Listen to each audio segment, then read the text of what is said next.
Je vais répéter une évidence qui, pour moi, est une grande évidence et qui, pour vous, l'est sans doute également, mais avoir certains articles de journaux récemment, c'est peut-être nécessaire de le rappeler. Le français, c'est la langue maternelle des Québécois. Les Québécoises, ils parlent la même langue que les Français et elle est régie par un seul code, une seule norme, une seule grammaire et des mêmes dictionnaires. Donc, il s'agit d'une langue que nous partageons entre tous francophones. Elle est une et unique. Donc, ceci, il faut le poser au point de départ, c'est extrêmement important. Mais parlons-nous pour autant la même langue que les Français? Est-ce que ce sont deux synonymes, langue des Québécois et la langue des Français? Bien, je crois que non. Le français est varié et multiple. S'il y a donc de nombreuses ressemblances, de points communs, il y a également de nombreuses différences entre les deux. Si nous parlons la même langue, nous n'utilisons pas toujours les mêmes mots, ni nous ne donnons les mêmes sens aux mots. La variation linguistique du français est une réalité. La langue française n'est pas unique, elle est multiple. Elle n'est en fait que variation et dans le temps, ça tombe sous le sens, depuis le Moyen-Âge, le français comme tel évolue, et la preuve, des éditions des dictionnaires à chaque année, et elle varie également dans l'espace, ça aussi ça tombe sous le sens. Donc la nécessité de l'intercompréhension entre tous les francophones constitue cependant la limite de cette variation. Cette intercommunication au sein de la francophonie n'est pas menacée par l'existence et la légitimation des variantes régionales, notamment par celle du Québec. Et je cite Conrad Wallon, le président actuel du Conseil supérieur de la langue française du Québec, qui disait récemment « Cette vision de normes internationales communes du français, mais modulée selon la société qui le parle, continue, selon nous, de faire l'objet de large consensus au Québec. » Alors donc, toujours à l'intérieur de la variation du français, nous avons entrepris la description lexicographique du niveau standard au Québec, ce que nous appelons le français standard en usage au Québec. C'est-à-dire, c'est le niveau de langue qui est perçu comme correspondant à une langue de qualité. Ces emplois, utilisables dans n'importe quel contexte de communication, ne comportent aucune marque de registre dans les dictionnaires. Ils sont ce qu'on appelle des mots neutres. Et il importe de préciser dans ce futur dictionnaire qui va décrire cet emploi standard que la variation se limite pour l'instant aux mots québécois par rapport à l'usage hexagonal. On n'a pas les moyens, on n'a pas le temps, on n'a pas ce qu'il faut à l'heure actuelle pour prendre en compte les autres variétés de français, qu'ils soient belges, suisses et autres, africains, etc. Et nous allons nous limiter pour aujourd'hui aux variations régionales. Évidemment, cette prise en compte de la variation spatiale dans la description lexicographique ne se limite pas au seul québécisme de forme ou de sens. C'est beaucoup plus large que cela. Elle inclut également de rendre compte de la composante socio-culturelle du discours que l'on trouve illustrée essentiellement dans la zone d'exemplification, notamment dans les exemples et dans les citations. Pour nous, c'est un facteur fondamental d'identité.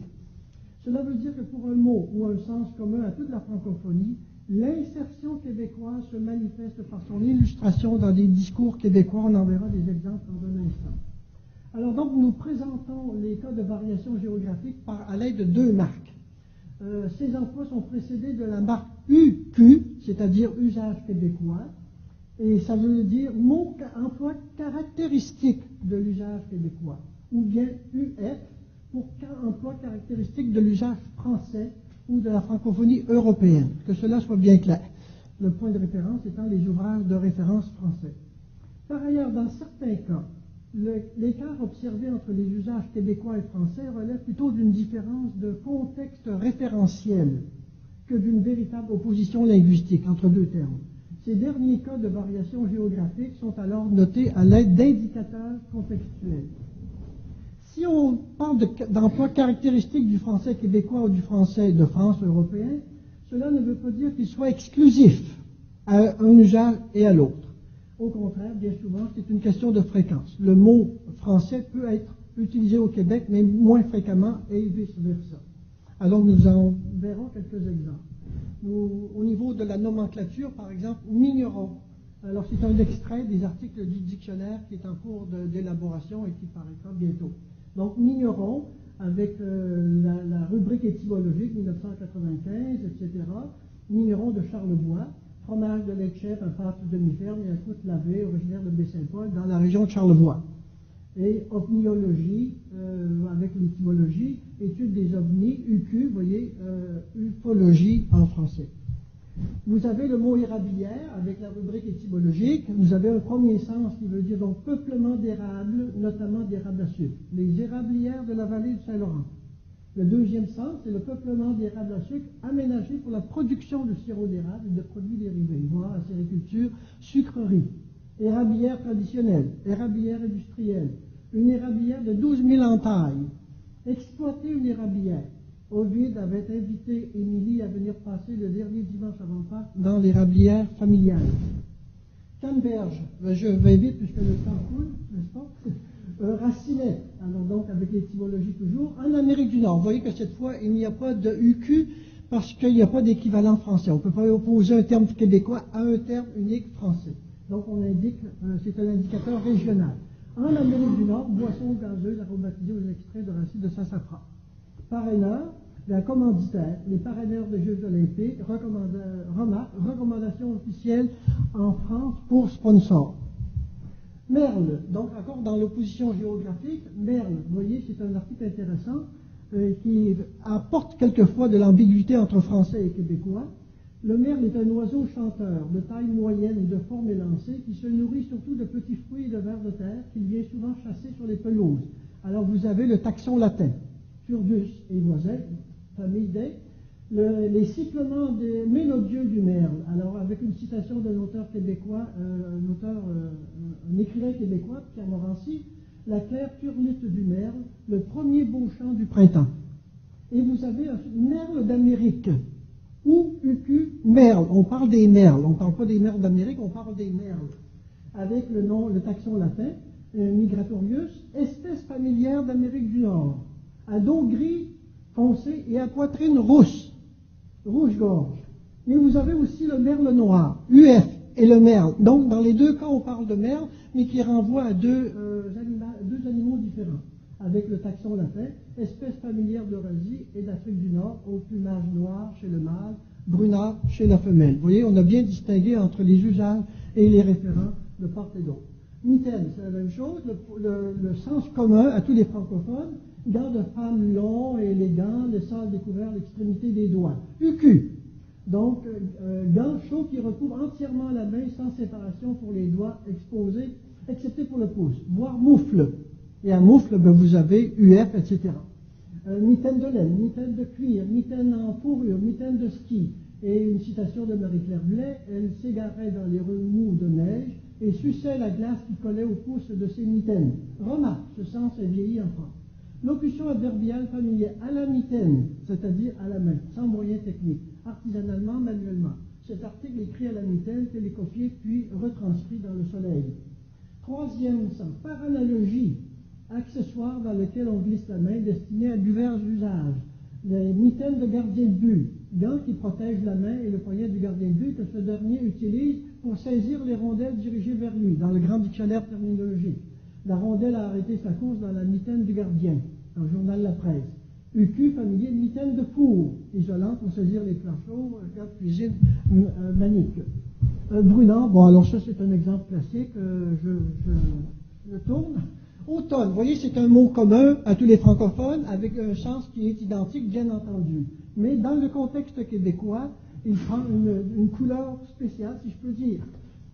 Saison de l'année située entre l'été et l'hiver, bien entendu. Définition commune, tirée du trésor de la langue française. Un ciel, un vent d'automne. Les jours raccourcissent en automne. La chute des feuilles à l'automne, avec une citation d'Alfred Desrochers. Le ciel est gris, le vent est froid, la terre est rousse, l'automne est revenu par septembre à portée. Les couleurs d'automne, les couleurs de l'automne, la coloration que prend la végétation à l'automne dans le nord de l'Amérique du Nord. Une citation, tout contre l'horizon tendu de bleu vif, une ligne basse de buissons embrasés, les couleurs de l'automne semblaient brûler, de Gabriel Leroy. L'automne de la vie, etc., avec une note encyclopédique sur le début et la fin de l'automne. Vous voyez, pour un sens commun, un mot commun, il y a une prise en en charge du contexte québécois, un référentiel québécois. Alors, je passe dessus. Évidemment, ce dictionnaire est une vaste entreprise qui nécessite des moyens technologiques à point, à jour, et nous avons développé divers outils technologiques. Le français, à l'heure actuelle, doit s'investir dans les nouvelles technologies de communication. La conception de ce dictionnaire original, adapté au contexte nord-américain, comporte un volet technologique très important, incluant des bases de données linguistiques. Nous avons un corpus de plus de 52 millions de mots, 15 000 textes uniquement québécois, littéraires, journalistiques et autres, et une plateforme logicielle de traitement de données lexicographiques.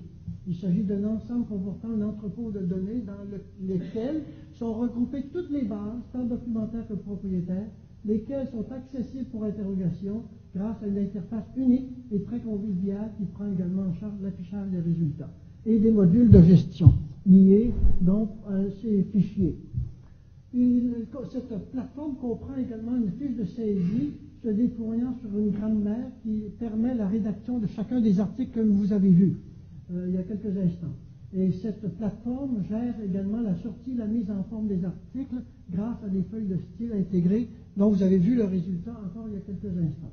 La version électronique a donné lieu de nombreux algorithmes qui permettent par exemple de retrouver des mots même si vous l'orthographiez de travers.